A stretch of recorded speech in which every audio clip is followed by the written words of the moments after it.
I shared this week and last week an absolutely remarkable and amazing story with a very strong take-home message. I'm telling you, it's worth a few minutes to listen to this story. This story took place during World War II in a small little Polish community, a shtetl. The Nazis came into the town. They told the Jews they were resettling them, but that they could bring with them their valuables and the items that they would want to take along for the resettlement, and that all their luggage, their trunks and their suitcases, everything will be transported for them all the way to the place that they were being resettled. Obviously, this was clearly the farthest thing from the truth, but the Nazis wanted to get every object of value out of the houses without them having to go house to house. And they made a large pile of all the valuables and personal items of the people, and all the local Poles, many of them at least, came to watch in glee as their Jewish neighbors were taken away forever. The Nazis, sensing the joy in the local Poles' eyes, figured that they'd be nice, and they told the Poles that after the Jews walked away, they could take anything that they wanted, any of the valuables, any of their personal items, any of their clothes. The Poles did so. They attacked the items gleefully. There were two middle-aged women that were part of the Polish population bystanding. And instead of attacking the pile, they saw a Jewish woman, a young Jewish woman, with a stunningly beautiful mink fur coat. They both coveted that. They ran after the woman. They knocked her to the ground, shrieking. They took her coat and ran. They walked a little further away from where the Jewish people were being transported to, and they began to rummage through the pockets of the coat with the hope of finding something valuable, which they were instantly rewarded. There was jewelry and some silver and gold. And as they were feeling the coat for pockets, they realized at the bottom that there was a large, strange, wriggling lump. And they saw that there was a hidden pocket with a mesh netting. And when they opened it up, there was a tiny little baby girl. The two women looked at one another in absolute shock and surprise. And one of them, who had no biological children of her own, turned to her friend and said, "I'll make you a deal. If you take all the valuables, I will take the child. But on one condition, you can only have the valuables if you never tell anybody that this is not my own child." The two women agreed. One woman took the valuables, and the other took the young girl home. She raised this young girl as if it were her own. She provided her with everything that she needed, sent her to school, and this young girl, excelled. She was a very bright girl. She had a Jewish head. And as she grew, she excelled even more. She graduated high school, enrolled in a pre-med program, and eventually became a pediatrician in Poland, and slowly but surely became one of Poland's most renowned pediatricians. And then, at an old age, her mother passed away. About a week after her mother passed away, there was a knock at her door, and there was an elderly woman standing there, and she said, "Please, can I come in? I need to talk to you about something." She sits her down on the couch, she offers her a drink, and the old woman begins to speak and says, "There is something you must know." And she begins to tell her, "You're not a biological child. This is what happened with the fur coat and the little baby, and I promised I wouldn't tell, but now that your mother is dead, I have a guilty conscience, and you have to know who you are." And the doctor is sitting there, this pediatrician is sitting there with her mouth open, and she says, "How do I know you're saying the truth? Can you prove it?" She goes, "I can. If you go in to your deceased mother's jewelry box, you will probably find a tiny little necklace, a gold pendant with strange writing on it, and a tiny little necklace that was around your neck when you were first discovered. Go look." The young lady goes to look, the pediatrician lady goes to look, and sure enough, she comes back with a beautiful, very unique-looking gold little pendant with some strange letters inscribed in it, and a tiny little gold chain. She thanks the old woman. She fingers the locket and the necklace, shocked at her discovery. And the very next day, she goes to a jeweler, has the chain elongated, and she began to wear that pendant around her neck all the time. It just felt right. She continued her life, what she's supposed to do. On vacation a few months later, she came across two Jewish-looking teenagers, and she approached them, and in a Polish accented English said to them, "Young men, can I show you something Can you tell me what it says? She took out the pendant. She showed it to them, and they both smiled and said, that's Hebrew. And it says the name, a girl's name, Rachel. Wow, she said, thank you. I guess that's my name. They looked at her in wonder, and she explained to them the entire story. How the old woman came to visit and how she found out who she really is. Truthfully, she said to the boys, I don't even know what I should do. What would you recommend that I do? They had no idea. They said, when we go back to the United States, after our vacation is over, we're going to ask one of our rabbis. Maybe he'll have advice. Why don't you give us your phone number, your address, your name, and we'll be in touch with you. And that's exactly what they did. They went back to the United States. They spoke to their teacher, spoke to their rabbi, and he said, please write her back that she's a Jew and she needs to find out more about her heritage.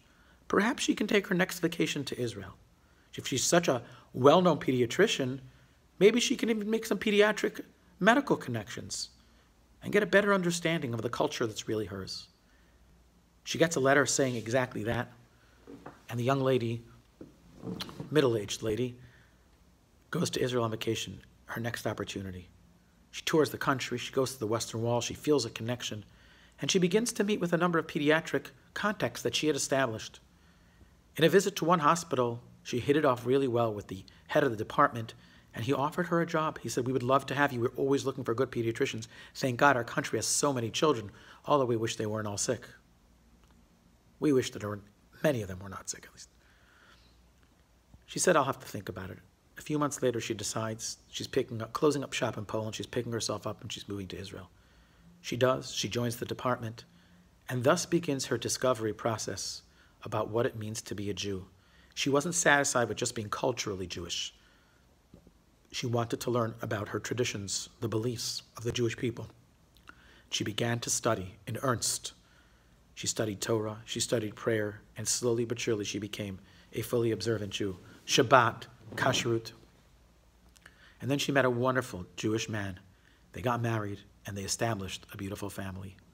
One beautiful, amazing Sunday morning, her and her husband were out for coffee in the city center in Jerusalem, when all of a sudden they heard a massive explosion. The year was 2001, and it was the notorious, terrible terrorist attack, suicide bomber at the Sabara restaurant that killed so many people and wounded many others as well. One family lost both parents and 3 children. Hashem should protect us. She turns to her husband. She says, go home to the kids. I'm going to the site. Let me see if I can provide assistance, which she does.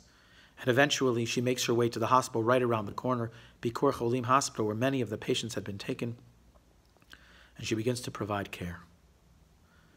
At some point, an old man walks in, frantic, crying, screaming, shouting, in shock. Where is my granddaughter? She was right by the pizza shop.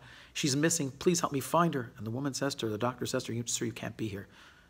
Please step outside and we'll try to help you when we can. He says, please, I beg you, if you find my granddaughter, she had blonde hair and blue eyes. The woman says, that's not a good identifying symbol, at least in these type of situations. Is there anything else? He goes, yes.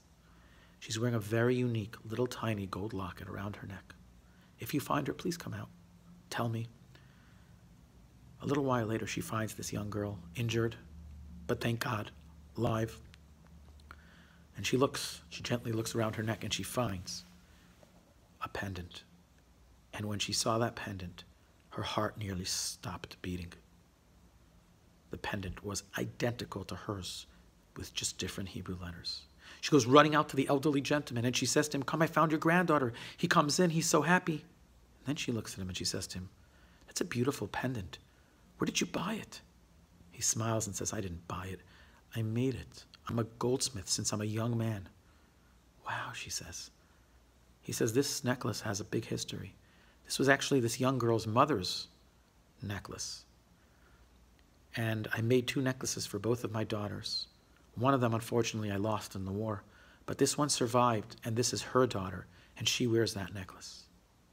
Without any further ado, the pediatrician, Polish pediatrician, the Jewish Polish pediatrician, reaches beneath her collar, and she pulls out the pendant.